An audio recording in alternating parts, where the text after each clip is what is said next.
We're back on another exciting episode of Starfleet Boy where we have a casual and informal conversation about Star Trek. Today we're focused on Star Trek Strange New Worlds, the Elysian Kingdom, episode 8, right? We're on 8? Episode 8. Only two more Holy to go. moly. Braxton, can you hear me all right? I feel like my Wi-Fi is like acting up. Yeah, you sound good to me, dude. Okay, good. All right, just making sure. So, Starfleet Boy's a little unprepared today. It's He okay. had some technical difficulties and was trying to figure out something on his computer, so I don't have like formal screenshots, but I did manage to get a few. So we'll have some like visual aid and stuff like that. And I didn't get to put together my little prompts for conversation. So Braxton, you'll have to forgive me, and hopefully the audience will forgive me for not having my usual presentation today. They'll forgive you, dude. You've got a All great right, so audience. thank you. Yes, I do. I'm so fortunate. And thank you, audience, for showing up. There's a bunch of folks in the audience already. It's really nice to see y'all. Cake is Eternal is here. Joel, hold the hold the jester.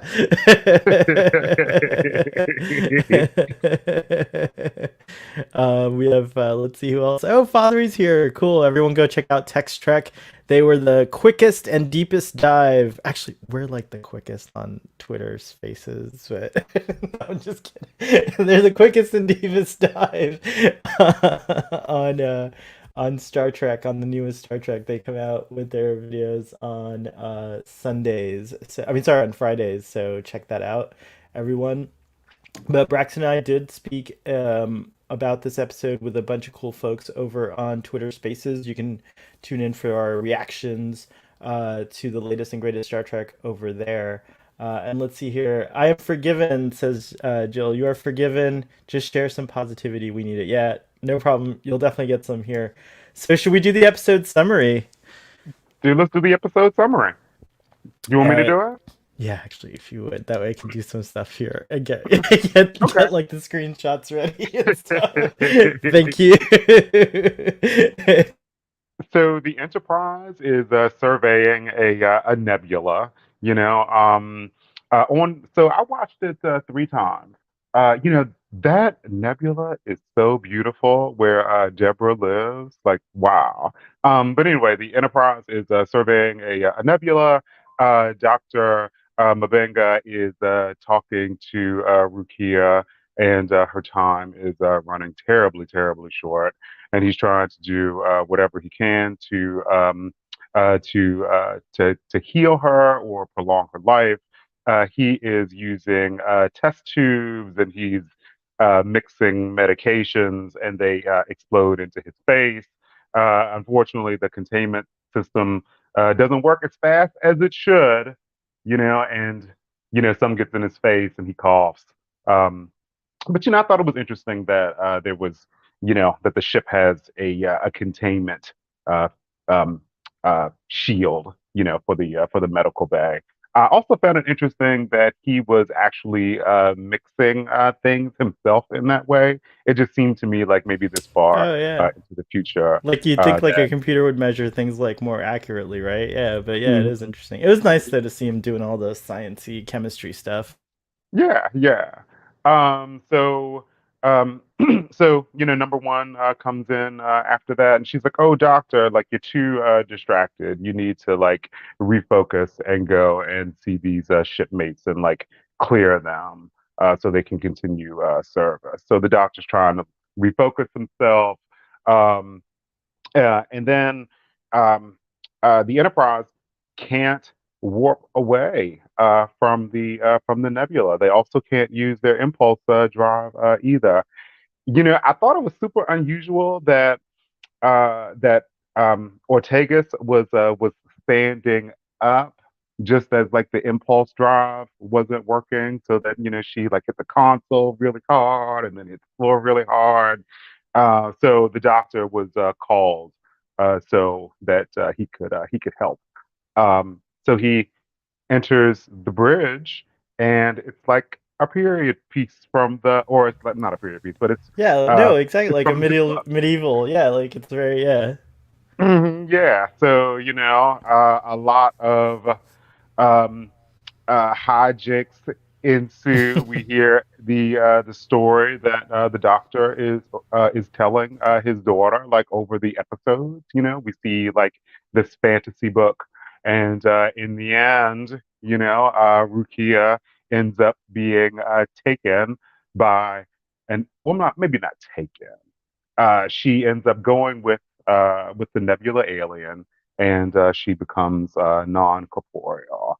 And we hopefully will see her in the future. But this is the end of Rukia's story in season 1 of this show. It was a real fast resolution. The first 20 minutes on my first watch, I was like, "Oh my gosh! Like, where are they going with this?" And then I started to get it. But we got some outstanding acting by Hammer and the actor who plays Dr. Mabanga. And this was a really fun episode that was like super serious and heavy at the end. Um, this was a good episode. I really enjoyed it. Yeah, I really enjoyed this episode too, and I've only seen this episode two times. I wanted to see it more, just haven't had time yet. I probably will revisit it one more time, but it definitely is going to be another memorable episode. I just think it's so cool how Strange World is like these like really interesting, great stories. I do want to ask though, how do you feel about Rukia's story arc this season? Like, we get introduced to her and we find out about this like, tragic thing that's going on with her. And then as a matter of course, we've got some like points throughout the season so far that like gave us some hope, like especially with that another sad episode, actually another like, good but sad episode, which was the one with the first servant, and the dad gives Dr. Mbenga maybe a breakthrough, but maybe I guess it wasn't really a breakthrough. I thought it would at least like start helping or give him more time, because in this episode we find out that he's actually running out of time, and so it kind of boils down to just, I think at the end he had to make a really tough choice, but I don't know what parent wouldn't make the same choice. It's like between your child suffering and possibly like, well, very reality is possibly dying very soon, as the entity pointed out to him, is if I let you guys go, Rukia will get sick again and then, possibly die, or letting Rukia have a life, which we do see fulfilled in like a matter of minutes, but still Rukia has a life. So I think he made the right decision personally. But I wonder, did you think this is how it was going to end for Rukia, or or did you have another idea in your mind as to what her fate was going to be? So I actually thought that Rukia was going to recover. I thought that the doctor from a few episodes ago, who shared with Dr. Mabanga some medical technology that might help him, I thought that the doctor could keep working with that medical technology, and that she would be healed, or at least her life would have been prolonged. But that's not what they gave us. So they did introduce the stakes of her early, but visually it didn't really connect with me, because the young lady who plays Rukia is so like vibrant, and like she looks like a very like pretty young lady, and she looks so dang healthy. They could at least have like put some like makeup bags under her eyes or something to like make her look like less healthy and vibrant like she is. Like maybe they could like put like a medical blanket over her, or like make her talk like she is weak. Like the thing is, I just don't get the visual cues that she is in such jeopardy, and that's a thing that I don't like about the Rukia storyline. Um, I have thought of that storyline in the past as being problematic, but I think since I've seen her like 3 or 4 times now, I'm just kind of like used to her. Um, but the only thing that I would have liked to see is the visual cues. Like I wonder if they shot it and they just thought it looked better, having her not wearing makeup. Like, I mean, I have to imagine that they considered making her look actually sickly. Um, yeah. I think that's fair, but also from my perspective, one, I think that would like made me more sad personally to see her suffering and like deteriorating. But also too, I like the idea that like, because there are so many diseases that are very crippling, very like debilitating out there. One that comes to mind is called, I think, fibromyalgia, where you don't really see anything apparent. It doesn't show up like, what I mean. Like, it's not a thing that like you don't see a person looking tired per se or looking like they're in pain necessarily. Although that you do see, because I've seen people have flare ups and they're like really in pain and you can see it in their expression. But for the most part, they suffer daily without you knowing that they have a disease. So I think that part of it I'm okay with, just because it kind of like reminds me of diseases like that where it's not apparent. Because like there are many ailments out there where you could look just fine. I mean, like another example would be until it starts to present itself, like certain cancers and stuff like that. Like, and maybe even I think like HIV is a good example until it turns into AIDS. Like you don't really know like that you have it, or that like it's present. I don't know if that's a good example or not, but you know what I mean. Like there's like diseases that are just that could be not presenting in that way. But I do agree that like I think that the actor is so bubbly though, and that's part of what's heartbreaking about losing her, is that I liked her as the daughter. His she was kind of like his reason, for being and stuff like that. I hope they don't hand wave it away. I do want to see Dr. Mbenga like maybe miss his daughter in future episodes. Like I want to see him maybe talk about her. Um, a question that came up on Twitter, which I thought was interesting, is like, what do you think does like I think so far like, Uma and Dr. Mbenga are the only two that know about Rukia, even being in the transporter buffer, or even like I guess Does Hammer know about being on the. Rakia? No, he forgets her at the end. Like at the end, the entity he Hemmer knew like was immune to the thing, but at the end when the entity leaves his body, all Hemmer can remember is going into being stuck in the nebula. Mhm. So I'm not sure why, but the entity decided to erase everyone's mind except for Dr. Mbenga. So I'm not sure like why that is, but yeah, he doesn't remember Ruki either. Only number one does, and she doesn't even know that Ruki is gone till the very end when he's like, "Oh, I got to tell you like this sad story, or the story that starts with like once upon a time or something like that." Um You know, I feel like um Una is the only person who is not appalled by the doctor keeping Rukia in the transporter buffer. When Hammer finds out in this episode, like before he forgets, like I feel like he's appalled. He's like, "Oh my God, like that's screwed up." And then the yeah, he alien and does. the alien thinks that it's appalling as well. But Una's like, "Oh, okay, well, like yeah, just keep on working on it, just like keep her in the buffer, like no problem." I remember you had like a lot of questions about it. I was on the keeper in the buffer side, but not forever. Like he's got to do something. Like something's got to give, like eventually. But like I understood like that as a temporary measure. Like, but you're right. It is like it was a tough decision. I don't know what to say. Like I'm not a father, so I don't know.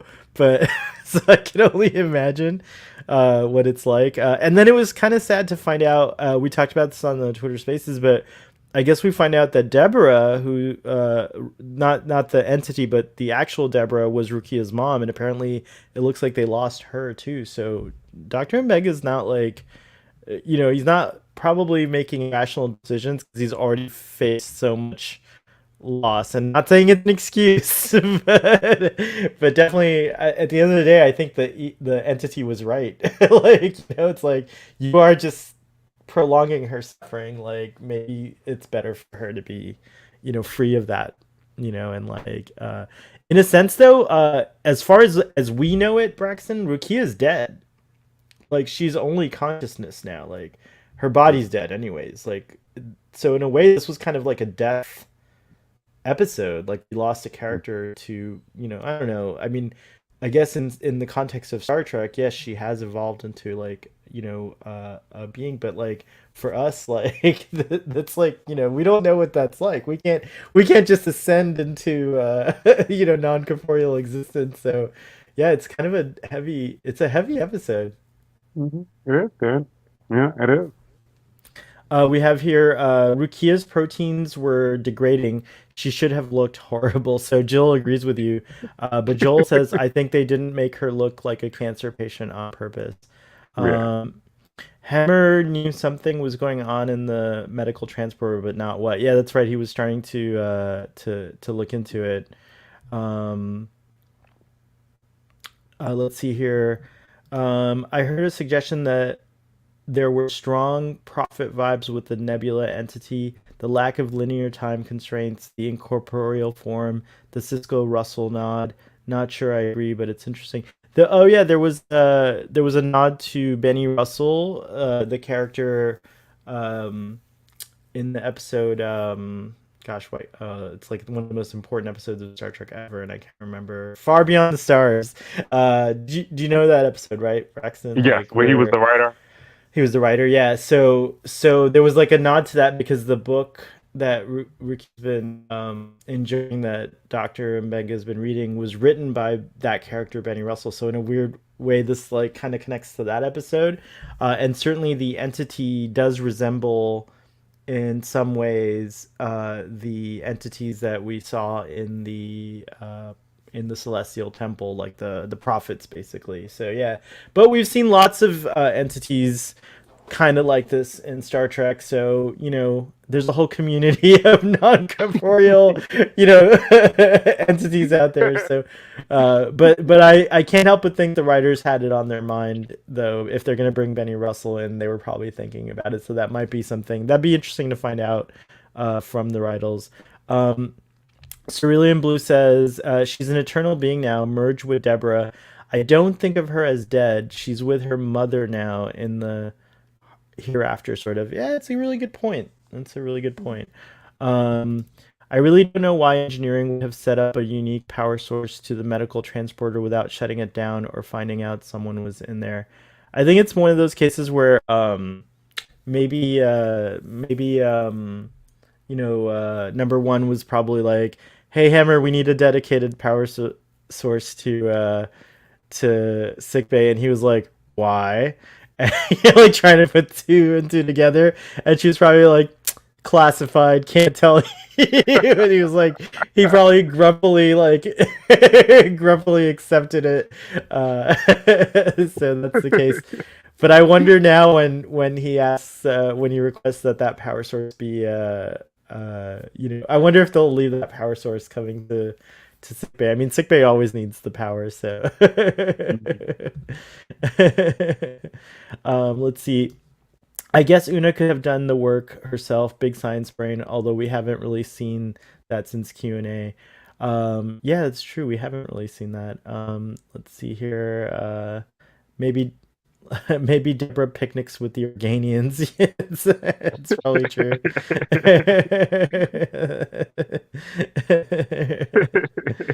Let's see here. Oh, hey, Ruben, nice to see you. All right, so we talked a lot about Rukia right off the bat because I guess she is like the main thing. But what did you think of the characters? So Rukia's fantasy becomes reality by this entity, and so the entity kind of like, I don't think it's random, maybe, but maybe it is random, chooses these parts for everyone else to play. And so we get some interesting things, like we get the Captain Pike playing this character. What was the name of that guy that he plays? Oh, I Um, can't think. I keep wanting to call him Prince Humperdinck from The Princess Bride, because he's so like snooty and just awful and stuff like that. But here he is. What did you think of the hair part? This was not my favorite Anson Mount hair at all. I did not No, like this it, is not. but it suited the character. I thought it was perfect for this like sniveling, whiny, not whiny, but like duplicitous character having a part.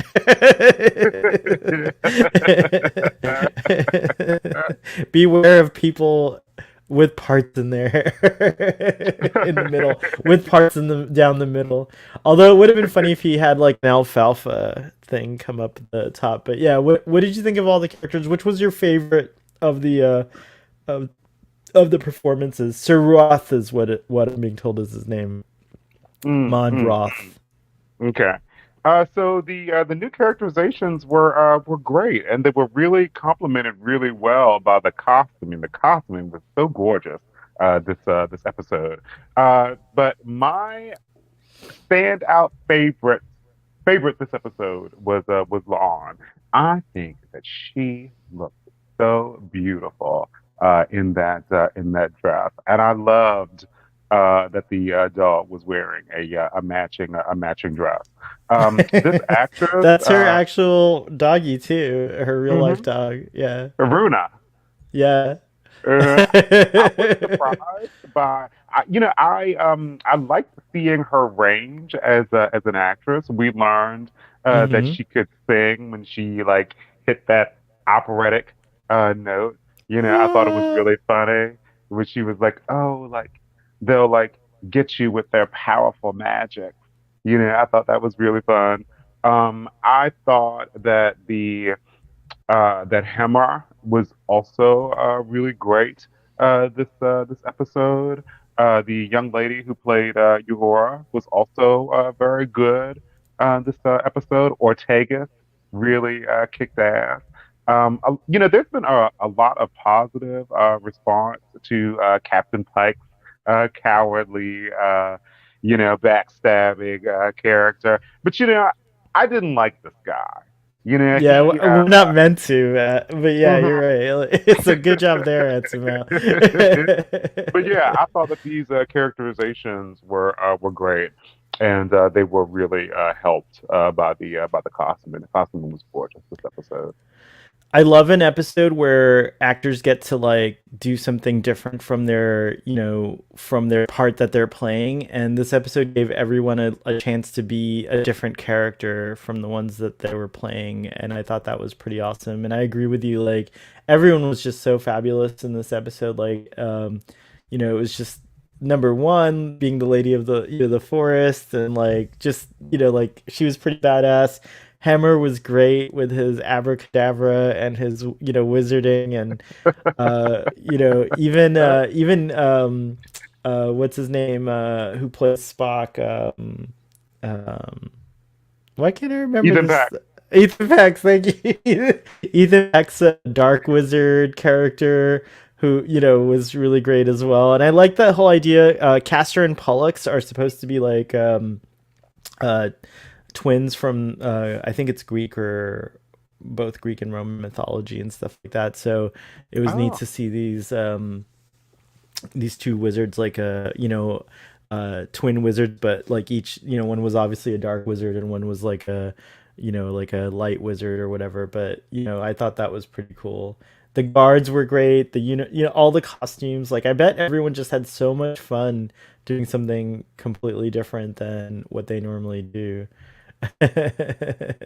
Sneaky Spock is what Joel is calling him. Cerulean Blue says, "My favorite was Uhura. Seeing her as an evil leader was fun. Um, Great stretch for a young ensign to play, and well acted by Celia. It's true. I almost called her Celia again. It's Celia getting, so yeah, yeah, yeah, totally. Um, Jurg, who I love his tweets. Everyone go check him out. Jurg Hildebrand published the map of the three realms in the kingdom on Twitter. King Ridley had the smallest territory, and the queen had the largest. At the end, we see Ridley and the princess their combined land, hugging.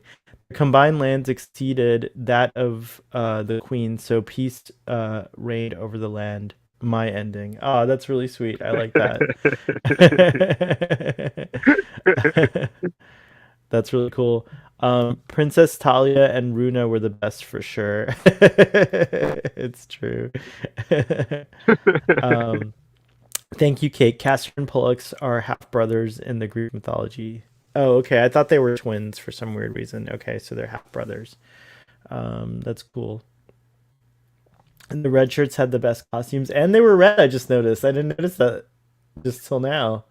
That's very interesting. Joel points out the Ready Room was nuts. The intricacy of these costumes. Did you see that special on the Ready Room, Braxton, regarding the costumes? Yes, I did. Like the tops of some of the costumes were made out of like the plastic and like soft like foam materials so that they would be more suitable for stunt. And I Absolutely. watched. And, Hmm. and Rukia, the actor who plays Rukia, her dress was phenomenal. Like the way they made it. I should let me see if I can find a good picture of it on the internet where it's not on screen because I think you can appreciate it. Oh yeah, I don't have it. All right, let me see if I can pull that up. But yeah, her dress was insane the way that they put it together, and also we saw the work. We saw Sir. We saw the one that Laan wears in Chicago as well as Ortega's. So we saw those costumes. Right, there were no other of the medieval ones there, and So the was one. was Pike's costume there, dude? No, it wasn't there. As far as I Okay. remember, I have to look back on. I know I promised Trek on the Tube pictures, and I haven't. And all of you actually haven't given you my pictures yet. Sorry, but I do have them here, and I'll have to look back on them to find out. But let me see if I can find a picture of Rukia's dress. Dude, I saw a tweet a couple of days ago where there was like a side-by-side picture of the young lady who plays Rukia in the dress, and then some art from Star Trek Beyond, and I could That's what I totally saw that see. too. Yes. Uh-huh. I was like, oh wow, like look at that. They made that art into a draft. I thought that was absolutely beautiful. And then the one of the ladies who made the dress was talking about how they hand beaded the top of it, like around the neckline. Um, but yeah, dude, that dress is so beautiful. I agree, and I that's what I'm looking for because I saw the same. I saw the Dude, so same thing. Yes, I retweeted it yesterday. you did. All right, Maybe you could find that. And all right. Let's go to Braxton's profile because yeah, it's worth it. Oh, there it is. Nice. All right, it's worth pulling this up. Credit to this post goes to TrekCore, an awesome Trek website. So here we go. Let me pull this up here. Let me see if there's a way to share my screen. Let's see here. Okay, I have to stop sharing that screen. Share screen. Here we go. Window. All right. So shout out to TrekCore, but here it is.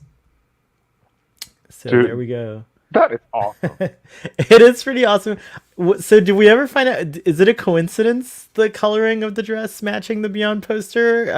I think it has to be, right? Like, I can't imagine. Like, it has to be like subconscious or coincidence. But I wonder if anyone chimed in from the wardrobe department. I But have yeah, to believe that this is directly inspired by this art, dude. I I have to think believe you it's have. directly inspired I by don't know. What Like, do you look think, at it. audience? Directly inspired, or it is? You have a great. I mean, Trekcore and you have a great point to be made. There's like no doubt that the colors match like pretty perfectly. But it's so That beautiful. gradient, I guess you would And say, look like at her matches like hair, beautifully. dude. Like, that is amazing. She looks absolutely amazing. Mm-hmm. Look how happy she is. What little girl does not want to be? Well, okay, maybe there are some little girls that don't want to be, but like, I think that like many little people, children would love to dress up like a character from a fairy tale. I think it's awesome. Mhm. Very cool. I'm glad I pulled that up. Me too. Let's see. We got some comments about this. Yeah. So Father confirms we just saw Adia and Talia in Chicago, so we only saw those two dresses, and the one that uh, Talia was wearing is beautiful in person as well. Uh, let's see Who's here. Talia again? Talia would be Laan's character. And Princess Adia is is Ortega's character. okay. Yeah. Let's see here. Joel says that was couture level. Yeah, all of these are couture. They are actually very Hmm. couture. Yeah, it's a lot of. That's true. Very good point. Pikes was amazing too, dude. Yeah, yeah. All of the. I mean, the costumes were, and like even the wizard that Hammer. Hammer, and that was like very intricate and beautiful too. Hmm. Sean Ferrick says the crew members Una shot are actually dead. He mentioned the red shirts got red shirted by their own commander. I'm not into that idea so much as it was make believe. Wait, do we know they actually died? I feel like they're not. They can't be dead. No, they can't be dead. They can't be dead. The alien just like put him in a penalty box. I don't think they're dead. I don't know. Mm. That would be sad. I don't remember that ever being mentioned. Mentioned in the, and I'm like a little shook. I'm like, no, they can't be dead. Sean Ferrick, you get in this chat and and defend yourself. No, I'm just kidding. You don't have to. Let's see here. So Castor and Pollux. Castor was the mortal son of Thyndarius, the king of Sparta, while Pollux was the divine son of Zeus, who seduced Leda in the guise of a swan. Wait, so oh, okay, interesting.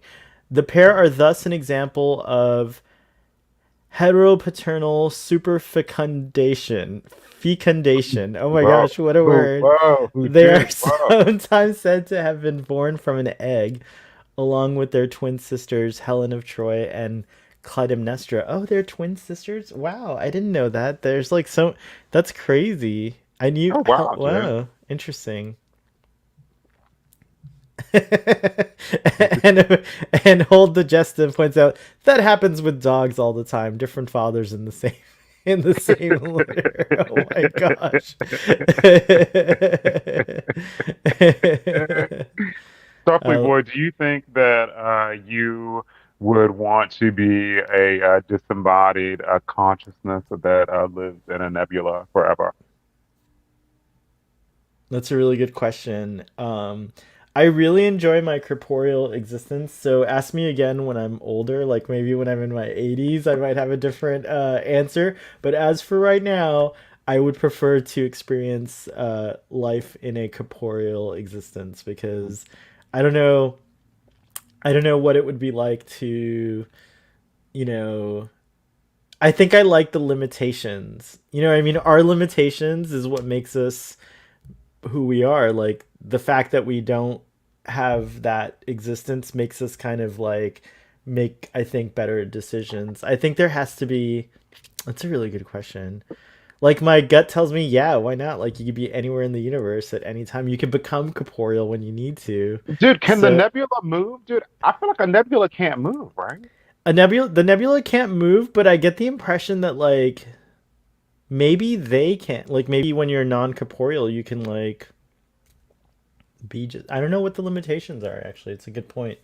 But I think the nebulas move. I feel like everything's in orbit of something. Like anything, like for example, our galaxy orbits around the center. Like there's this big, massive, supermassive black hole at the center of our galaxy, and everything seems to be orbiting around that. So the nebula must be orbiting around a greater gravity thing. So I think the nebula does move. My educated guess is that yes. If it was fixed as a matter of fact or stationary, that might suggest an intention or something like that. So maybe, it depends on the nebula. Maybe this particular nebula could choose to do what it wants to, since it is in fact the home of this like consciousness that spontaneously like came about. Which, by the way, what did you think of that whole concept too? Like that, like maybe it kind of reminded me of like how, what was it over recently at Google? Someone came out and says like, oh, we've been messing around with AI, and now we have one that's like spontaneously And conscious, and like I believe it's a life form now, and like it has its desires and wishes and things like that. What did you think of that whole concept, and what do you think of like the idea that like consciousness could spontaneously emerge without like being born or anything like that? so you're talking about the sciencing of the Doctor and Hemmer. Yeah. So What was it kind of called? like Something brain. Hold a on. There's Bunsen brain, Bison brain. It starts with a B, I something brain. like I like Bunsen brain because it reminds me of Bunsen from it's Boltzmann, by the way. Well, It's yeah. a Boltzmann brain. Thank you, Joel. But I like the idea of Bunsen brain because it reminds me of Bunsen from the Muppets. Maybe Beaker is a Bunsen brain. I don't know. But yeah, what do you think of the Boltzmann brain concept that they introduced here? It sounded weird and unfathomable, but also, so is space and like the universe and like all the things that like we don't understand. So, okay, maybe like, planets and stars came from somewhere, maybe. I didn't I mean it just kind of like blew my mind. I couldn't really think too deeply about it. I like the idea, and I do think it ties in really nicely to like emerging consciousnesses.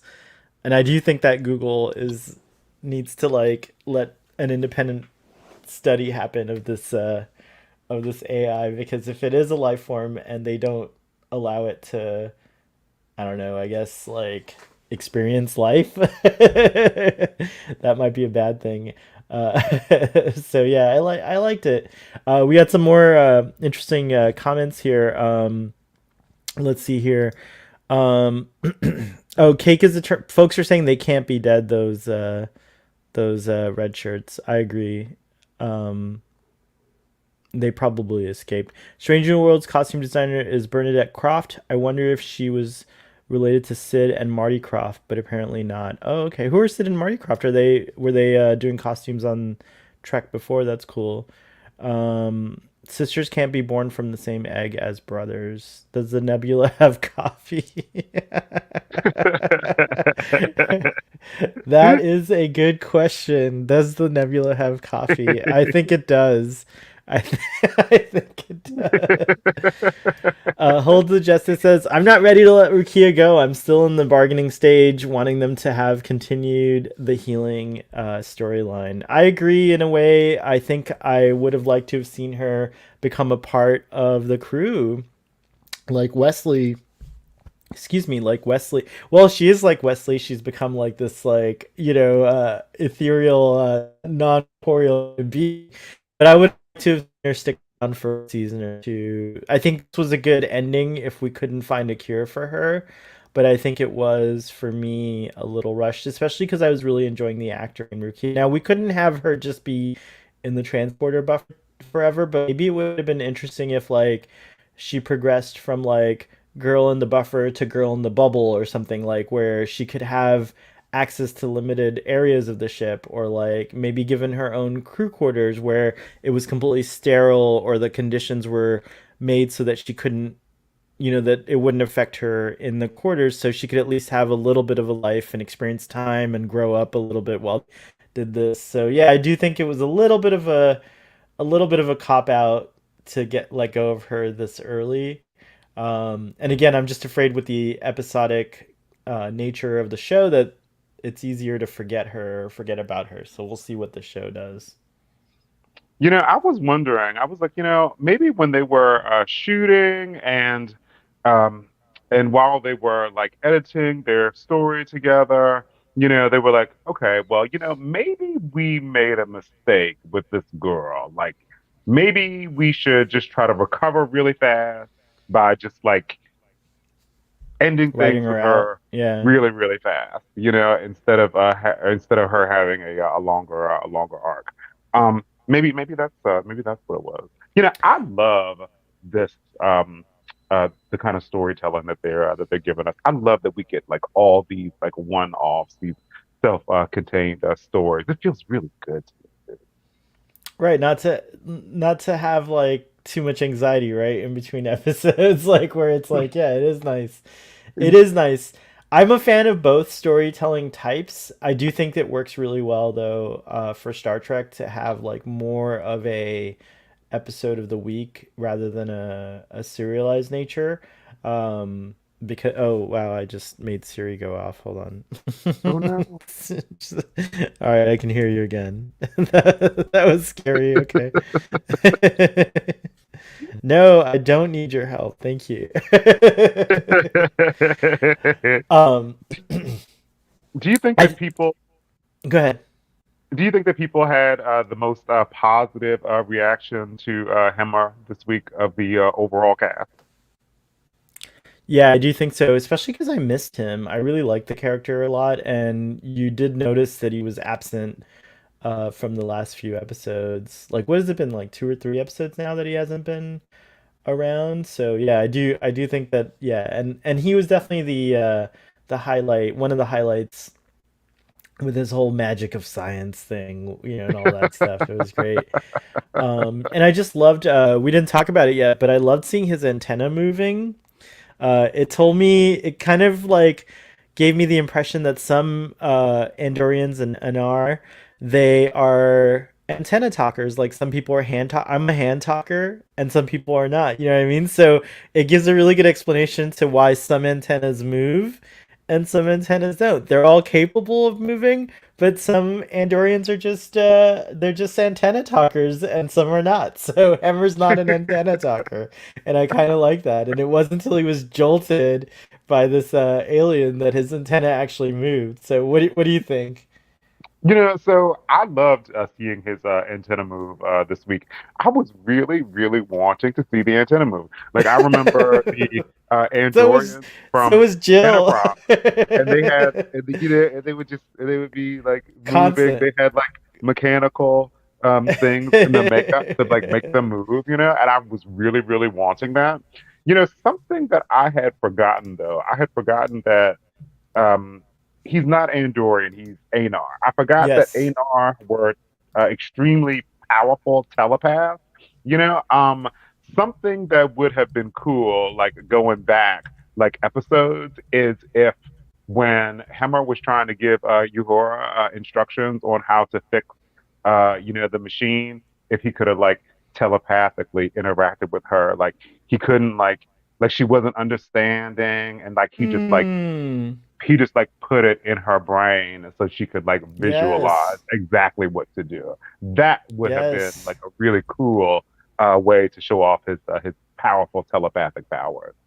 I love that. And Jill's pointing out, which is totally true, that the Inar are more powerful telepaths than Vulcans. So I like that a lot. Cake really liked my antenna talkers thing. Thank you. Oh my gosh, it's true. Shran was the Italian Dory. He was. Those antenna were constantly moving when Shran was talking. Wayner, I think this is your first time chatting with us. It's pretty cool to see that. I wouldn't mind seeing her come back as a reoccurring character, maybe become a traveler with Wesley. Yeah, I would love to see her come back. We get a glimpse of adult Rukia, and she's awesome. She's beautiful, and apparently she looks like her mom. So I really like this, and I like her space suit that she's wearing. It's very cool. It's like like it has like that like shiny spacesuit quality, but then she's got that cool like neck piece on that gives her some Mm. regal, like a regal look to her and stuff, and I love it. I like that she maintained some of her princessness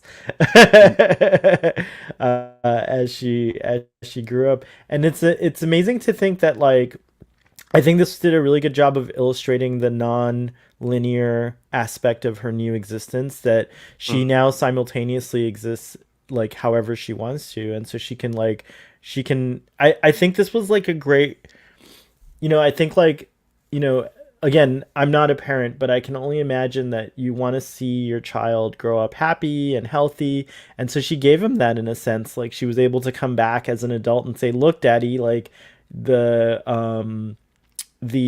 choice you made wasn't, it was a hard one, but look at the result. Like now I'm an adult, now I can be whatever you've set me free. Oh my god, it's breaking my heart down. Like Oh, like you set me free in a way, and it is true. Like so yeah, I thought this was like really touching, and it was good stuff.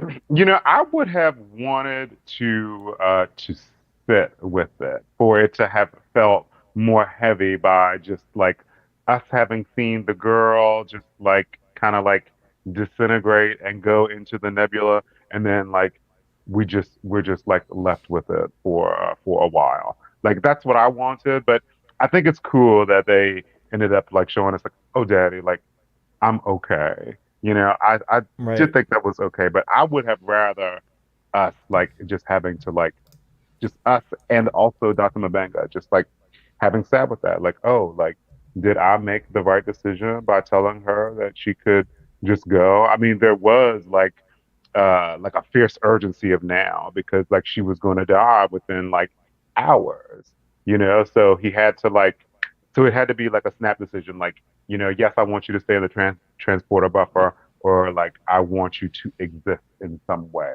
you know. Mm-hmm. Mm-hmm. Um, I don't know. I would have liked to sit with it though. Very cool. Braxton, we got a question from the audience, which maybe we can address, which is, was it Rukia's imagination that suggested a romance between the Una Hood character and the Ortega's fantasy character counterpart? Was this the idea of the Nebula entity? Interesting either way. I think that, like, my understanding of it is that, so the character, which was, I think, the wooded, what was her name? The character that Una was playing was Huntress.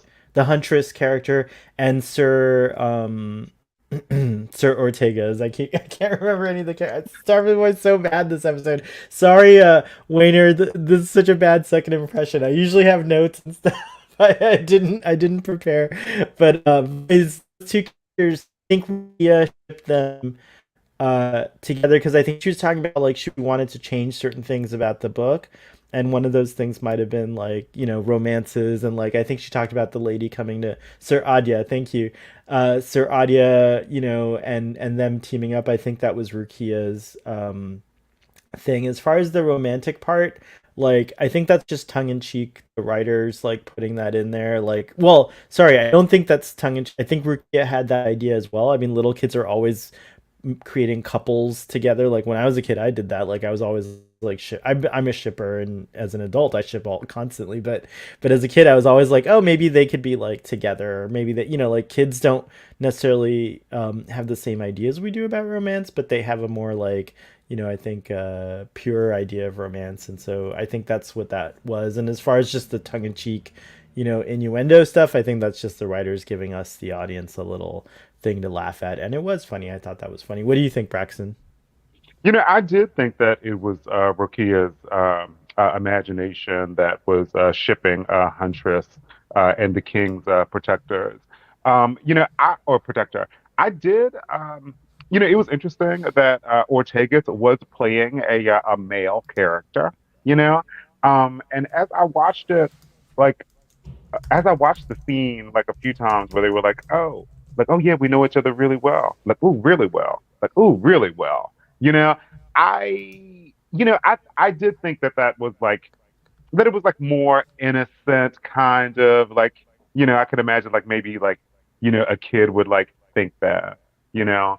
But I did think that that was Rukia's imagination, and the doctor did say, and they were talking about like early the different endings. You can like make your own, you can write your own ending one day, and the doctor did say Mm-hmm. that Rukia wanted Huntress to play like a different part. That's true. And I love that she did write her own ending, in a sense, to her life, which was pretty cool. So yeah, that's a good call out. I think a good place to wrap up our thoughts on the stream. Audience, tell us if there's anything else you want us to talk about that we didn't about this fabulous episode.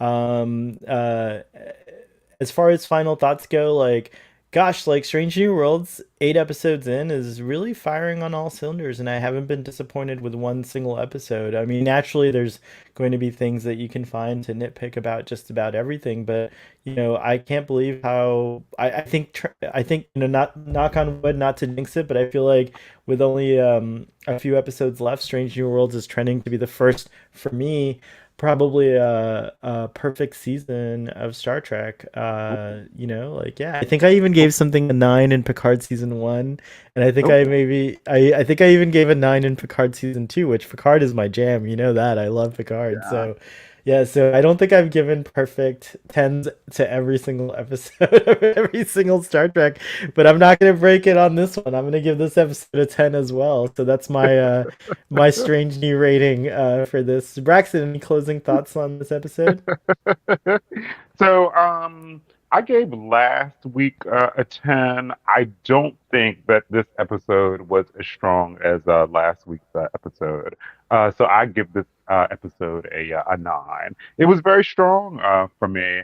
I really, really enjoyed the costumes. Just looking at Rebecca Romaine's costume here, I love how the armor looks like scales, Scales, yeah. like yeah, yeah, like the costuming designers like deserve like nominations for their work Would in you this say we episode. should give them flowers? Yes, we should definitely give them their flowers. They are Yes. very, very deserving. And I don't think that we touched on just how good the acting is from the actor who plays Dr. Mabanga. He was absolutely He's fabulous. Yeah. outstanding this week. It was really interesting to watch. Like is it called After Track or like the Ready Room? It was The Red interesting to Room, watch yeah. that with him and to see how he actually talks and presents versus the Mm-hmm. way that he talks as Dr. Mabenga. That was really I insightful. love that. Um, Yeah, it's true. but that actor, he knocked it out of the park this week. Like, yeah. I agree completely. Very nice. Let's give Dr. Mbenga his flowers as well. Do you know how to say the actor's name? They said it on the Ready Room, and I haven't mastered it yet. I think Father did a good job on Text Trek, but I know his first name is Babs, so I'm usually not one to assume a first name relationship with anyone, but I'm just gonna call him Babs for now until I can get his name right. PJ really has it down. I won't Yeah, even he try to does. pronounce I it. heard PJ do it really well. Yeah. Speaking of PJ, shout out to VoteRec. Go check out VoteRec, guys. Braxton, you're on a lot of streams. Thank you for coming on mine. I really appreciate you. Dude, this is so I might fun, have been dude. your first. I might have been your first streaming love, though. I don't know, maybe. Yeah, yeah. And my deepest. Aw, thank you, thank you, thank you. Well, that was a great fun time talking to you about this episode. I look forward to next week, Braxton. Next week's episode looks pretty crazy too. Did you see the teaser for that? Yeah, right. It looks Oh good. yeah, dude. Oh Um, yeah. Ooh, wow. I'm excited. Yes, audience, thank you. In just about is it? Let's see here. In 2 hours? Yep. No, at four. So at 4 p.m. Eastern. So in an hour and a half, go over to Trek Central, where you can see me and Fathery talking more about this episode and just Trek news in general. I think Fathery might have a couple things about the news to say. I have some news, like things to comment on the news. Like there's one topic in particular. I don't know if we're gonna bring it up, but if I'm not mistaken, I'm in command today. Captain Jack couldn't make it, so I'm gonna take over. So hopefully I won't screw it up too much. Actually, I think Father and I can be co-captains, so I'll have him to lean on. So that'll be good. So check out Trek Central at 4 p.m. Eastern today. And Waynar, thank you so much for being in our time. It was nice to have you there. Hope you'll join us again.